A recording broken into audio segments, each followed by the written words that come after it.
datang kepada Pak Venius Gulo MTH yang merupakan salah satu dosen STT Sampel Bandung dan juga Gembala Gereja OMKP. Ya, Ya, betul. betul ya Pak?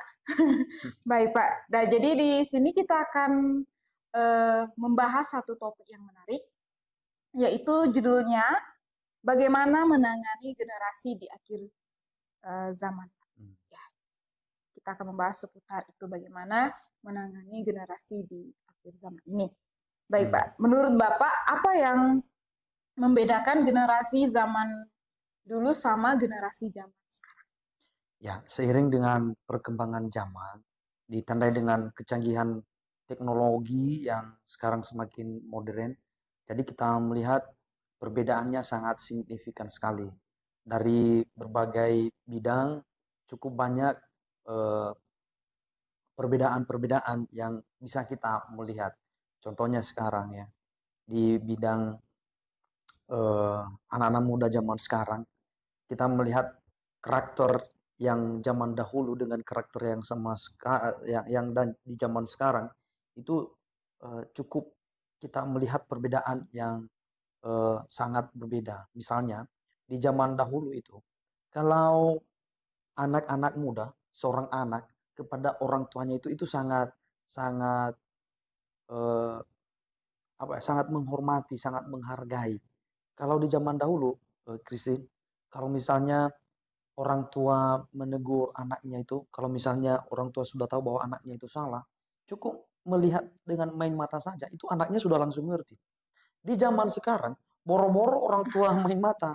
Kalau misalnya orang tua main mata sama anaknya, itu dipikir lagi main-main sama dia. Dikirain Ya, bercanda ya dikirain Pak? bercanda.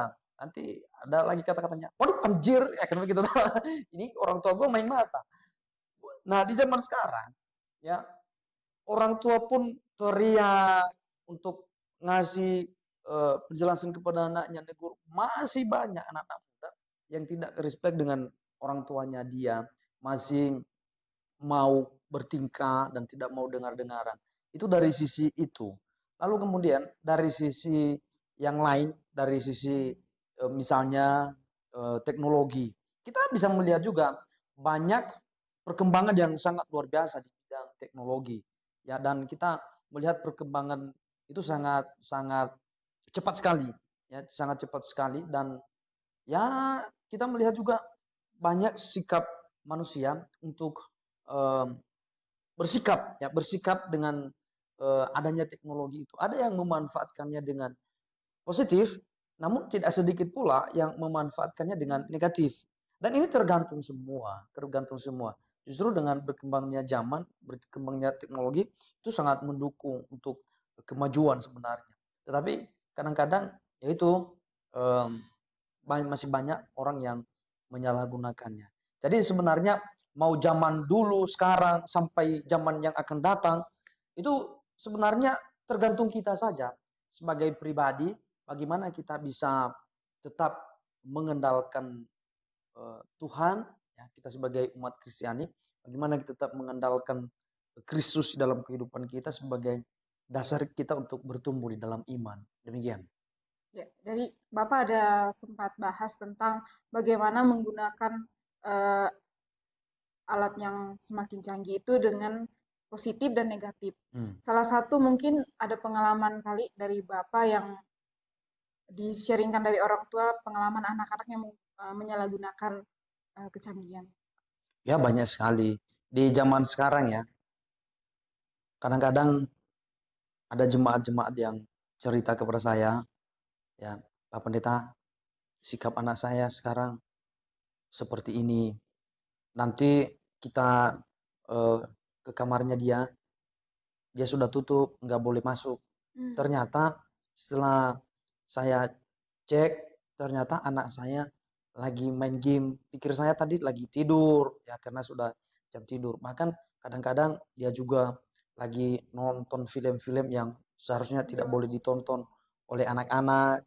Lalu eh, tidak sedikit pula ya eh, anak saya juga kadang main-main judi online, ya ada itu kayak skater. Ya itu kan judi online sekarang kan sudah semakin meluas ya. Benar. Ya kita doakan semoga ada tindakan daripada pemerintah negara kita ini supaya benar-benar diperhatikan pemberantasan terhadap judi-judi online ini. Jadi ada Demikian. batasnya ya, Pak. Ya, maksudnya batasan apa? Batas Batasan untuk main judi online. bukan, batas Jadi dalam maksud mengembangkan alat ya, itu yang negatifnya ya dicatat aja, yang yang positif negatifnya aja yang jangan, dikembangkan, yang Pak. positifnya harus. Ya. Kalau misalnya yang negatifnya seperti tadi main judi online, ya harusnya jangan dong. Kalau boleh dihapus ya. Dihapus. Tapi kalau misalnya kita menggunakan teknologi itu untuk hal-hal yang positif, misalnya di bidang ya mereka misalnya yang bekerja sales, yang mereka kembangkan, mereka promosikan barang produk mereka, dan itu sangat-sangat memberikan manfaat bagi dirinya dan bahkan bagi negeri kita Indonesia. Demikian. Baik, Pak. Sangat menarik ya. Jadi perbedaan zaman dulu generasinya sama zaman sekarang itu tidak ada bedanya maupun akan datang ya. Kecuali bagaimana anak generasi zaman sekarang itu dari dirinya yang bisa memikirkan atau berperilaku baik ya, Pak. Betul, betul. Ya. Tergantung masing-masing pribadi. Dan tentunya dalam hal ini peran orang tua itu sangat penting bagaimana untuk membentuk suatu kepribadian anak menjadi anak yang hebat, yang benar-benar hidup dalam takut akan Tuhan. Dan oleh sebab itu ya orang tua harus benar-benar mendoakan dengan sungguh dan bertindak dengan sungguh untuk mendidik anaknya. Selain daripada itu lingkungan juga itu harus hati-hati tuh orang tua, hati-hati dengan lingkungan yang ada di mana anak kita bergaul. Kita harus lihat apakah bisa mendukung dia atau bagaimana. Nah, termasuk juga dalam pendidikan. Ya, peran guru itu juga sangat penting. Makanya seorang guru itu patut kita hargai dan hormati. Perannya bagi generasi kita itu sangat penting. Makanya kita sering mendengarkan istilah guru itu pahlawan tanpa tanda jasa. Padahal sebenarnya jasanya banyak sekali guru itu. Ya, orang-orang hebat di negeri ini ada oleh karena siapa? Oleh karena peran guru. Dia sudah mendidik, dia sudah memberikan motivasi kepada generasi-generasi kita sehingga kita bisa melihat generasi-generasi yang unggul di negeri kita saat ini. Ya, termasuk kita lah. Kita bisa ada seperti ini, kita bisa ngobrol seperti ini, kita bisa membaca, kita bisa menulis, kita bisa berkomunikasi dengan baik. Yaitu karena peran guru. Dan semua itu sangat-sangat berkaitan semuanya untuk membentuk generasi yang lebih maju, yang lebih memiliki spiritual di hari yang akan datang, Christine. Jadi dalam menangani generasi zaman sekarang itu bukan dari generasi dirinya sendiri ya Pak. Peran orang tua juga penting. Lingkungan seperti di sekolah dan mungkin juga di kalangan gereja mungkin juga ya Pak. Betul, betul, itu sangat penting. Itu sangat penting dalam membimbing atau membentuk kepribadian generasi sekarang ini ya Pak. Ya, betul. Seperti itu. Jadi Bapak sudah menjelaskan bagaimana peran-peran orang tua, guru dan juga mungkin seorang gembala gereja. Dan kira-kira Pak, apa dasar firman Tuhan biar orang tua itu bisa mendidik anaknya ini karena memang otoritas yang Tuhan sudah berikan. Kira-kira dasar firman Tuhan. Ya, sebagai orang tua bertanggung jawab untuk spiritual anaknya, untuk membawa anaknya untuk lebih dekat kepada Tuhan. Coba baca deh, Ulangan pasal 6 ayat 4 sampai 7 saja. Terus dibacakan Pak? Betul. Baik. Ulangan pasal 6 ayat 4 sampai 7. Dengarlah hai orang Israel, Tuhan itu Allah kita, Tuhan itu Esa.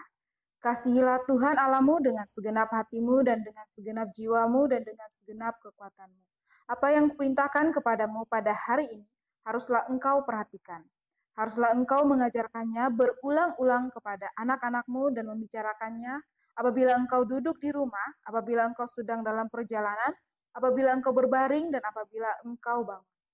Ya, kata dalam firman Tuhan tersebut bahwa apa yang diajarkan oleh Tuhan, bahwa Tuhan itu adalah Allah yang benar, Allah bagi orang Israel dan juga bagi kita sebagai umat yang percaya hari ini, harus diajarkan berulang-ulang. Dengan demikian artinya bahwa orang tua itu harus bertanggung jawab untuk spiritualitas anaknya supaya spiritual anaknya ini baik dan memiliki keintiman yang baik dengan Tuhan. Jadi supaya anaknya ini bertumbuh dewasa di dalam iman, pengenalan akan Tuhan. Jadi kata firman Tuhan harus terus mengajar berulang-ulang. Artinya sebagai orang tua harus sabar untuk menghadapi anak-anak walaupun dengan berbagai sikapnya yang mungkin kadang-kadang menjengkelkan bagi orang tua. Termasuk juga gembala, mungkin gembala juga melihat tindakan jemaatnya menjengkelkan anak-anak muda yang digembalakannya menjengkelkan. Ya sebagai gembala harus bisa mengayomi, harus tetap sabar. Demikian dengan guru-guru di sekolah. Ketika melihat anak-anak didiknya mungkin banyak yang bandel-bandel. Ya sebagai guru justru itu ujian kita. Apakah kita mau bersabar untuk mengarahkan anak-anak ini agar mereka menjadi anak-anak yang hebat di hari-hari yang akan datang sehingga mereka bisa berguna di bangsa negara kita ini, bisa berguna di tengah-tengah masyarakat. Demikian. Baik, Pak. Jadi peran orang tua itu sangat penting ya, Sangat Pak, penting dalam sekali. membangun spiritual seorang anak yang dididik. Jadi Betul. kalau ketika orang tua sudah melaksanakan perannya, pasti juga Tuhan akan menolong ya, Pak. Intinya begini, kita melakukan apa yang menjadi bagian kita dan selebihnya Tuhan, biarlah Tuhan yang melakukan apa yang menjadi itu bagiannya. maksudnya saya. Nah, itu.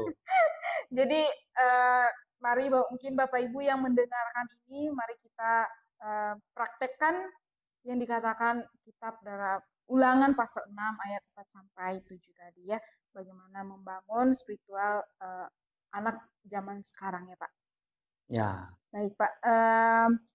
Apakah Bapak ada statement terakhir untuk podcast kita pada hari ini tentang bagaimana menangani generasi zaman sekarang? Pahlawan reformator kita pernah berkata seperti ini. Berikan aku 1000 orang tua, niscaya saya akan mencabut gunung Semeru. Niscaya saya akan mencabut Semeru. Berikan aku 10 pemuda, aku akan mengguncang dunia. Artinya apa? Bahwa melalui generasi-generasi muda ini, itu justru bisa kita pandang sebagai peluang ketika kita bisa merangkul mereka untuk berangkul, untuk berjuang sama-sama. Kita bisa melakukan apa saja karena perjalanan mereka masih panjang dan itu merupakan investasi yang terbaik, termahal yang dimiliki oleh anak-anak muda. Jadi anak-anak muda itu jangan dipandang enteng. Oleh sebab itu kita harus bersama-sama untuk berjuang bagaimana anak-anak muda ini bisa terbentuk. Dan kapan lagi kalau tidak dari sekarang, seperti kata Prabowo, ya, kapan lagi kalau tidak dari sekarang. Jadi kita harus mulai dari sekarang. Terima kasih. Wah, yang sangat menggugah ya. Ya, menggugah. Menggugah bagi bagaimana menangani generasi zaman sekarang. Jadi generasi zaman sekarang itu jangan dipandang enteng ya, Pak. Pasti punya bakat dan punya potensi yang sangat bermanfaat bagi sekitar. Baik Pak, di sini sudah ditutup dengan statement dari Pak Venius. Saya juga ingin mengucapkan terima kasih kepada Pak Venius atas waktunya dalam sharing-sharing kita pada podcast hari ini. Dan juga kepada penonton setiap podcast STT Sampel Bandung, jangan lupa di komen, di like, dan di share kepada teman-teman atau keluarga. Sampai ketemu di podcast berikutnya. Dah.